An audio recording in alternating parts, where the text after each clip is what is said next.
Alright, today we're going to learn about TI-84 calculator basics. If you missed the class, if you want to learn how to the basic of a TI-84 calculator, TI-84 calculator graphing basics. There we go. So how to use a graphing function or calculator. What we're going to do is first we're going to talk about how to access a TI-84 calculator online.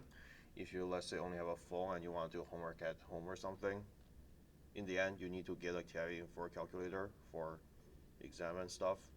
We're going to talk about putting the function in the graph, graphing it, find the y-intercept, knowing the x value, find the y value, find the x-intercept, know the y value, find the x value, find the minimum and maximum. These are the stuff that you do once you graphed it. And then if you just need a quick overview, on this side right here, I have some information on how to use a graphing calculator. And then we're going to talk about using table values and what you can do with them. We're going to talk about adjusting the window settings so your graph looks good, and then using a zoom function to find a good idea of where the graph is. And then lastly, we're going to do a question from the workbook. So let's say you want to find the TI-84 calculator online. What do you do? So you're going to search up TI-84 emulator online. You're going to go down to the CEME Tech,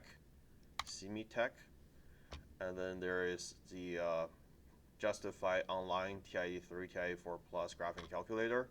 But you have to press agree, and then you have to choose a file for your ROM.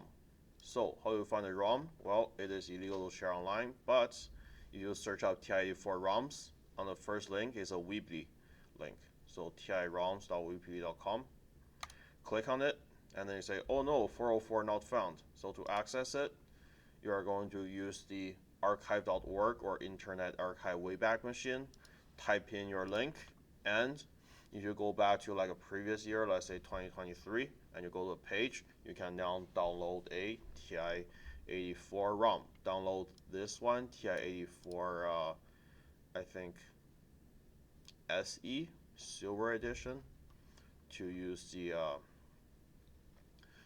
it for the website. Okay. Okay, so now putting a function, so that is accessing TI-84 calculator online. Let's talk about putting a function in the graph. So, or putting the function on the graphing calculator. There we go, I know what I'm talking about. So, we're going to go to our graphing calculator. In order to put in a graph, we're going to put in y is equal to. For TI-84s, you can only put in functions, and you cannot put in relations. Or you can put in relations that are functions, but you either have to start with y is equal to, or you have to start with f of x is equal to something. And if it's not in that form, you have to change it into that form, excuse me, in order for it to work. So let's start with something simple. Let's type in negative x plus, it's too easy, negative 0.5 x plus 5. Okay, something pretty straightforward. So something to take note of is that if your equation or whatever starts with a negative sign, you don't type in subtraction, or else you will get an error. Make sure you type in a negative sign. And if it's a subtraction, make sure you don't put a negative sign, or else the calculator will interpret it as multiplying a negative number. And where's the X button? My X button is up here, right on top. So sometimes you press graph in order to graph it. Okay, easy as that. But sometimes your graph might be you graph it, you say, oh, error. So if that happens, there's probably something down here that has a plus sign or something. So when you graph it, it says syntax error. So you need to clear what's wrong with it. Other times when you try to graph it, if plot 1 is enabled, then you try to graph it. Oh, oops. If plot 1 is enabled and you try to graph it, then it says invalid dimension. So make sure you go to your y is equal to, type in the up arrow, type in plot 1, or press enter on the plot 1, and then once it's unhighlighted, then you should be able to graph normally. Okay, so that is, actually let's change it to plus 4. There we go. So now we have graphed it. So the basics of using a calculator is that it allows you to find a lot of interesting things, right? Do I think it's helpful? Yes. Is it necessary? Not all the time. So to find a y-intercept. So in order to find a y-intercept, that means my x value is equal to 0. So if you know the x value and you want to find a y value for a graphing calculator, what you're going to do is you're going to press the trace button. So trace lets you enter in a x value. So let's say when x is equal to 0, sometimes it doesn't always start at 0, that's why you have to press trace. And then you're going to type in 0, and you're going to press enter. And then on the bottom here, it will tell you when x is equal to 0, y is equal to 4. It doesn't tell you explicitly that the y-intercept is equal to 4, but when x is equal to 0, that means I am on the y-axis and y is equal to 4. So that's how you do it. And again, that is trace 0 enter. Okay, so to find the y-intercept, trace number enter, and in this case is x is equal to 0. Another thing to note is that whenever your calculator gives you a value like 2.0000005 or 1.9999996, a value like that, what you have to do is you have to round it to 2.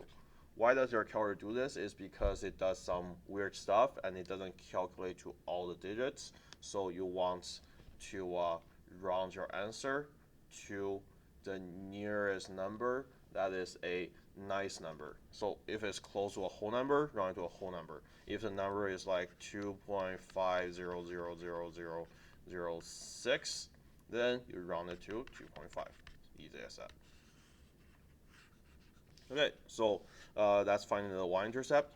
Knowing the x value, find the y value. So let's say I want to find the y value when x is equal to 2.7. So we are going to press trace. You're going to type in whatever x value you want, 2.7. You're going to press enter. So when x is equal to 2.7, y is equal to 2.65. And again, that is trace, typing the number, let's say negative 5.23. When x equals negative 5.23, y is equal to 6.615. So a thing to note is that if you are trying to find the x value, or if your known x value is outside the Windows setting on the left and right, so let's say I want to find the x value when the y, right, I want to find the y value when x is equal to like 15. Okay, so trace 15 enter. It says invalid dimension because it is not part of the graph. Normally your Windows setting is, normally our Windows setting it is 10 on the top, 10 on the right, this right, and then 5 on the, or sorry, negative 10 on the bottom, and then negative 10 on the left. This is the left. Okay. Now, so what you have to do, let's say you want to find the x value when y is equal to, right, if you want to find the y value when x equals 15, then you have to use the table of values, or you're going to adjust a Windows setting so that you can see x is equal to 15 on your graph, or on the graph. Right now, you can see it when x equals 15. Okay, let's keep going. That is knowing the x value, find the y value. Next up, finding the x-intercept. So finding the x-intercept needs you to use two things. So it has to ask you for a left bound and a right bound. So on my graph,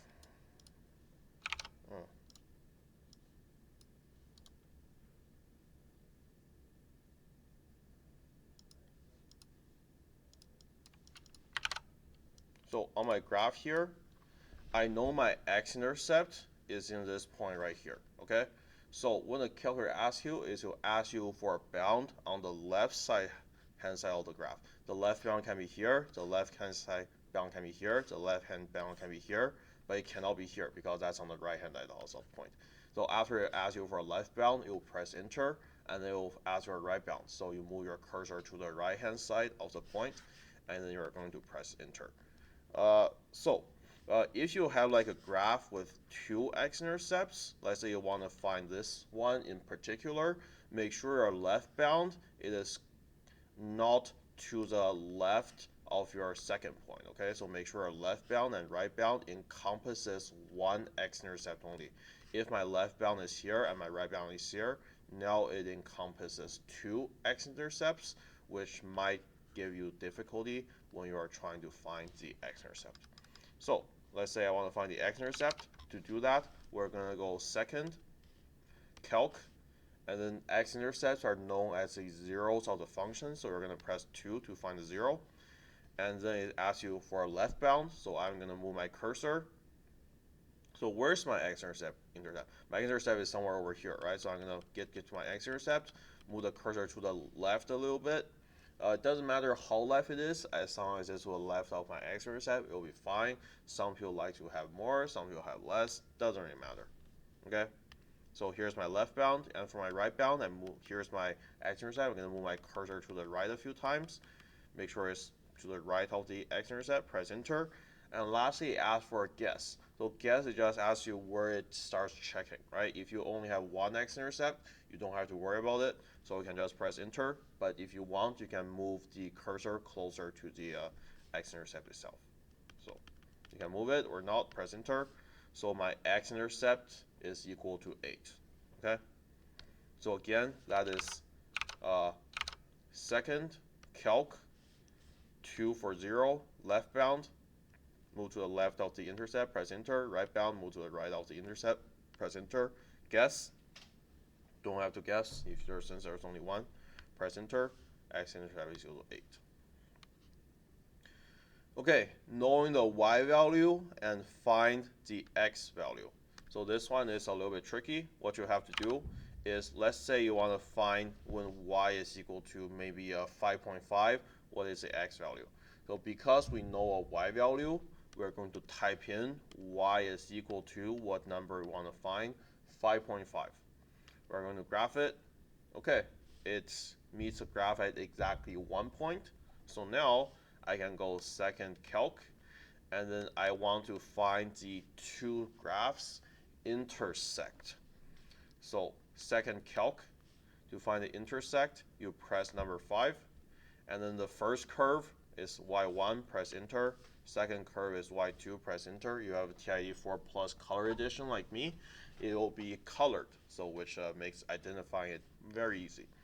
And then second curve, press yes, guess. So if your graph have, let's say you have two intersects, then you have to move your cursor closer to the one that you want to find. But because there's only one, I don't have to guess, but I could move it closer to where the actual intersect is. So press enter. So my intersect happens at x is equal to -3, y is equal to 5.5. So that means if my y is equal to 5.5, what is my x? Well, my x is equal to -3. Okay, done. So how to find the y value? If you know the y value, how to find the x value? I'll do another one. Let's say the y value is I don't know, -0.35. Okay, so graph. So type what your y value is into the y2, graph it. In this case, it barely touches at the end here. So again, we're going to go second calc, 5 for intersect. First curve is a blue one, press enter. Second curve is a red one, press enter. Guess where it is, press enter. Okay, my intersect happens at x is equal to 8.7, y is equal to -0.35. So I know y is equal to -0.35. My x value is 8.7. So that is how to find the y value. Knowing the y value, find the x value. Last thing, well, we have to change the graph because this graph currently doesn't really have a maximum or minimum. So let's come up with a regular graph. Let's go with x squared. plus 3x minus 7.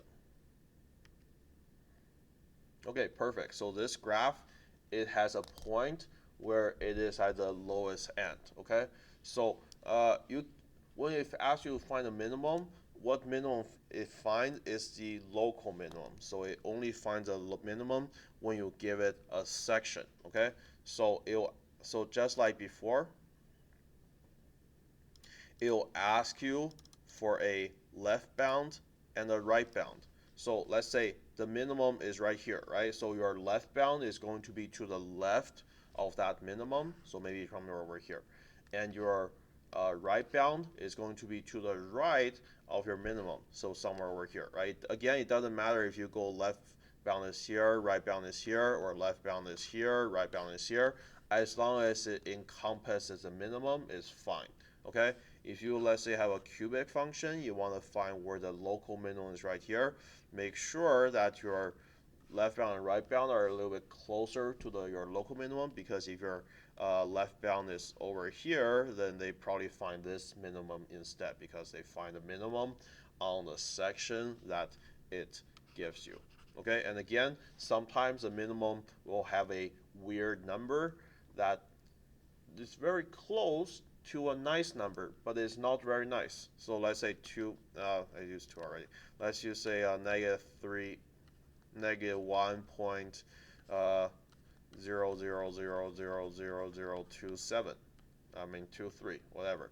So if you see this case, round it to -1, because again, it is artifacting on your calculator. Okay, minimum and maximum. Oh yeah, so in this graph, obviously we have a minimum, but if you want to find the maximum of a graph that opens up like this, the idea is the same. So you are going to go to second calc. You are going to select what you want to find. In this case, I want to find the minimum. So 3, left bound, I move. So here's my minimum, right? I move my cursor a little bit to the left or a lot to the left, doesn't matter. Press enter. My right bound, go back to my minimum, move my cursor to the right. Oh, here's a quick tip. If you press second right, it moves it a greater distance instead compared to holding it. So if you feel like pressing your button a few more times, you can keep pressing second right to make it move further. And again, if there's only one minimum, you don't really have to guess, just press enter. But if you have, let's say your left bound and right bound is really bad, then you want to move your cursor closer to the actual minimum you want to find. So I don't have to guess. Okay, there we go. We get negative 1.5.000002. So this is a number that is very close to a nice number, negative 1.5, but it is not exactly negative 1.5. So this time you have to round it to your x value, to negative 1.5. Okay, so round it to negative 1.5. Another thing to note is that you can export your x value to your calculator by hitting, so like, let's say you're on a normal screen, you press second quit, you can press x is equal to, that will give you your last calculated x value. So obviously this one is not very nice. So if I try to convert to a fraction, you cannot convert to a fraction. But sometimes if the numbers are nice, you can convert to a fraction and then keep on with your calculation. Okay, so that is your, and you can also get your y value as well. So by pressing alpha F4, then 1 to access y1. If you have an older calculator and you cannot access y1 easily, like you don't have a function button on the top here, you're gonna go to you're gonna go to variables right here, and you're gonna go to y variables and function. So, and you're typing y1, and that's how you access it. Same way, or same idea, except a few extra button presses. Okay, so that is a minimum and maximum. Next up, we're going to talk about how to use a table of values. So table of values is very important. To access it, you press second table, and here is a table of values. So here you can have a certain x value, and you can find out what the y values are, right? So you can scroll up, you can scroll down. and if you press, like if you go to table, right, you can say you can do the plus for the change in table. So let's say 1 is too small, let's change it to 10. So now the change of values is 10. Another way to access, like let's say you want to change your table a little bit more, you're going to press second window to go to table set. So it asks you what your table start with. So let's say I want my table to start at 0, and I want my change in each value of my x to be, let's say, 53, because that is obviously a nice number. So you go second table, and now you start at 0, and every time it goes down, x will increase by 53. Another use for a table is you just go second table set, and you can say that independent instead of auto, you can change it to ask. So you can say, okay, if you go to table now, it'll ask you what the x value is. So let's say when x is equal to -3, what's the y? -7. What is x is equal to -0.213? -7.594. If x is equal to 102,000, y is equal to, well, that's a big number, so it probably you have to press the right arrow and then it'll give you an exact value. Okay, x is equal to 23, 591. So that is the use of table of values, very useful. Another use of tables is that if you have no idea what the graph is and you have to adjust the window settings, using a table of values will let you using a table of values will let you change the, or will let you get an idea of how the graph looks. Okay. Right, I'll just go back to table set and change it back to ask or auto so that it resets. Now let's change this function a little bit more. Let's go with 0.5x squared plus 9x minus 15. Sure. Okay, so when we have a graph that looks like this, so if you have an x squared thing, you should know that it will look like a parabola. So it should look like this. But currently, I only see the right-hand side also parabola. So I know that my left-hand side is going to be somewhere over here, but I cannot quite see it. So I want to see more of the graph. So typically, when you see the graph, right, you want to see some important points, such as the y-intercept, the x-intercepts, if there's more than one, and the minimum or maximum, if there are any. So, so now we have to see more of the graph on the left. On the left is your y minimum. So I want to change my y minimum to something that is even smaller than -10. So I'm going to go to Windows. I'm going to change my y minimum to maybe -50. Okay, just to be safe. Doesn't really matter what you change it to, as long as it's smaller than -10. You should see more of the graph. So let's take a look at the graph to see if it's good enough. Still not good enough. Let's. Oh, shit. I meant I want to see more on the left-hand side. So that means I want to change my my x minimum to -50. Yeah, left-hand side is your x minimum. I know what I'm talking about. Trust me. So change your x minimum to -50. Okay, so now we can see the two x-intercepts. Maybe I went a little bit too overboard, but you can change it to maybe a -25 if you so wish. Okay, so now we can, so now we need to see more on the bottom, right? So the bottom is your y minimum. So to do that, I have to increase or decrease the y minimum. Let's say I try -50, it doesn't work. Try -100. Graph it. Okay, perfect. So usually when you do a sketch of the graph, let's say the graph looks like this.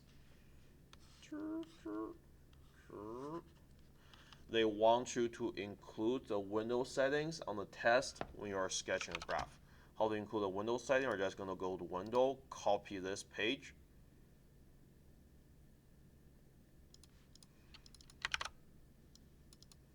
Okay, I don't need this anymore.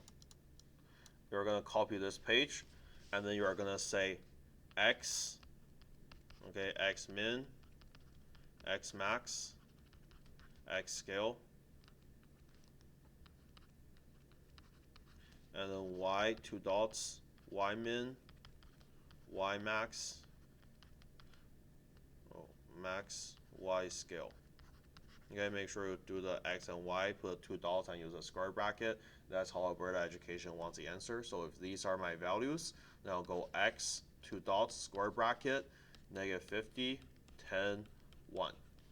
What is my Y scales?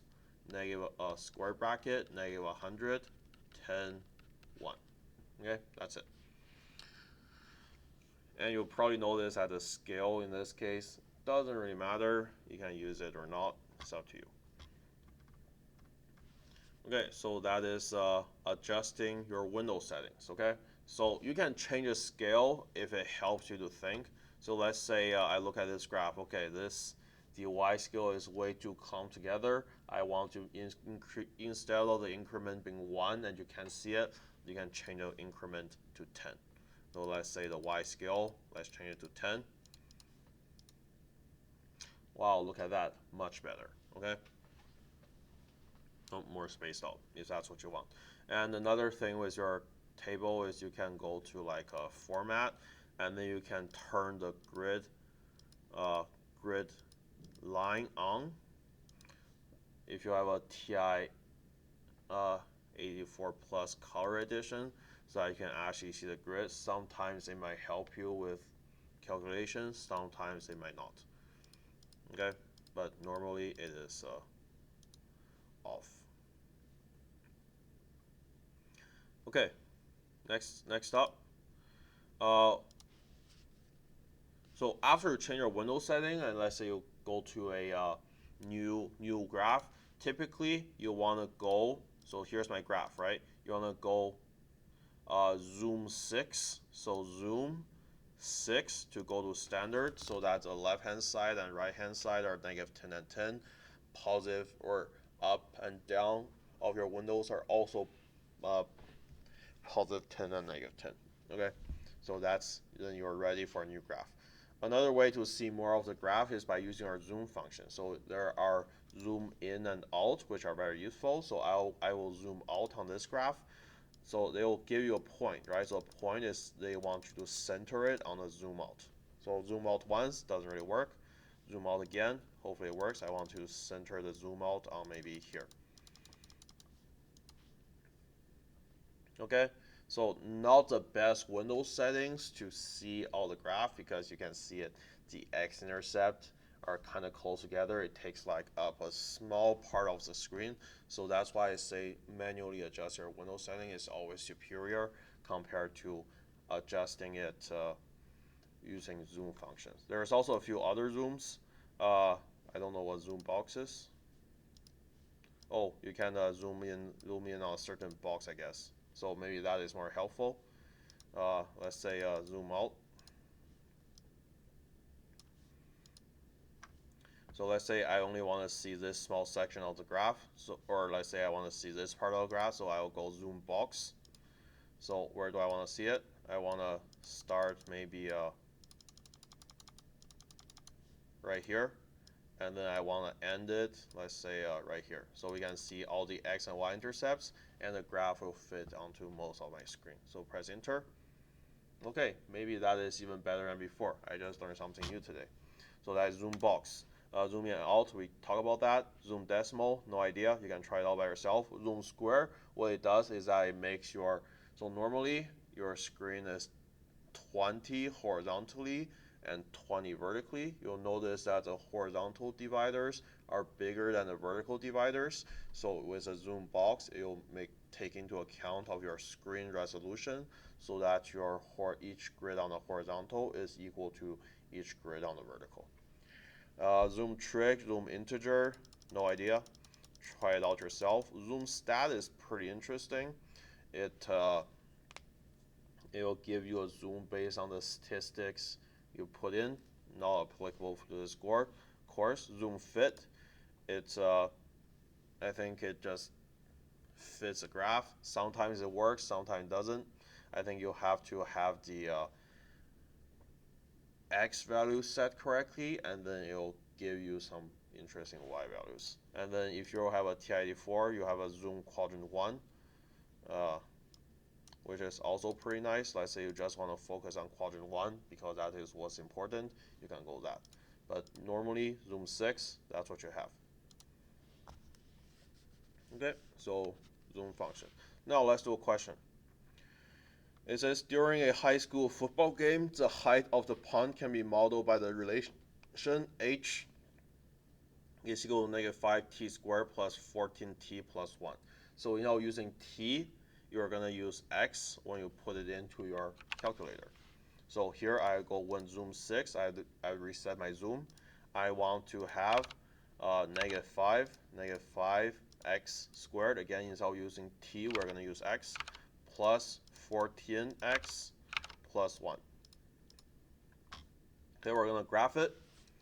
Okay, here's what the graph we got. So again, sometimes this window setting might not be good, it might be good, but right now it is not very helpful. Why?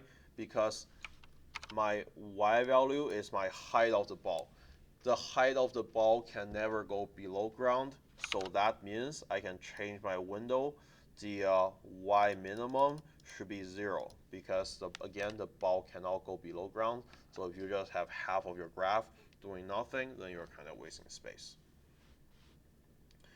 And same thing with the x minimum. So x in this case, or t in the question, is time. So when we talk about time, time cannot be negative. So again, the smallest time can be a 0, and time will move forward only. So x minimum is also equal to 0. So now let's take a look at the graph. So again, I would say we're not using enough of the graph space. Right? I want to extend your y maximum just a little, and then I want to shrink my x maximum by a little as well. So we're going to go to Windows again. I'm going to say, okay, my y maximum instead of 10, I'll do 13. And instead of x maximum in 10, I'll do 5.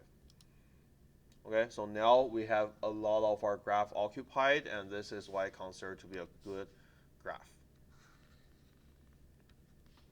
So here's a sketch. Oh, sorry, no arrow because it doesn't go into the ground. And I'm gonna, every time I do a sketch, I go to my windows and then include my window settings. X, okay, 0, 5, 1. Y, what is it? 0, 13, 1. Okay, sketch a graph on grid, done. What is the height of the football of the ground as a punter makes contact with the ball? So when the punter first kicked the ball, that means time is equal to 0. When time is equal to 0, that means my x value is equal to 0. So when x equals 0, that basically means I know my x equals 0, that's my y intersect. So that is this point right here. Oops. Go back. Go back. No. What's going on, man? Right, there's my beautiful sketch. So when I want to find a y-intercept, what do? Well, scroll up if you forgot. X equals 0, trace 0, enter. So we're going to press trace 0, enter. When x equals 0, y equals 1. So that means the punter made contact with the ball 1 meter to the ground. So height is equal to 1 meter above the ground. Okay, C. What is the height of the football above the ground 1 second after contact? So this time t is equal to 1. Again, you're knowing the x value, you're trying to find the y value. So, or you know the input, you want to find the output. So we're going to press trace 1, enter. At 1 second, the ball is 10 meters high. So my height is 10 meters. D, what is the maximum height of the football of the ground? So here's my maximum, right? To find the maximum, second calc, 4 for maximum, it will ask for a left bound, that's good enough. Right bound, we're cursor to the right, good enough. Guess, there's only one maximum, we don't have to guess. Okay, so here, this number is very, very close to a good number. It's very close to 1.4, but the rounding seems off, right? So what we do is we round it to 1.4. Or sorry, the height is equal to 10.8. And how many seconds has elapsed when it reaches a height? 1.4 seconds. So time is equal to 1.4 seconds. All right, F. The punt is now caught by the opposing team, and the football hits the ground. How many seconds when nearest hundredth does it take for a football to hit the ground? So what they want to do is they want to find this value right here of when the football hits the ground. So, or they want to find the time here.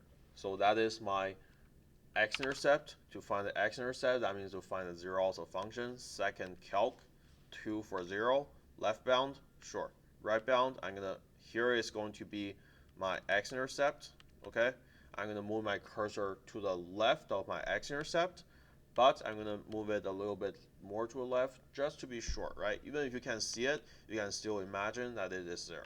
So press enter, guess. Well, there's only one x-intercept. I don't have to guess. Okay, so it says x is equal to 2.869, and then y is equal to 1e negative 12. So what is 1e negative 12? 1e negative 12.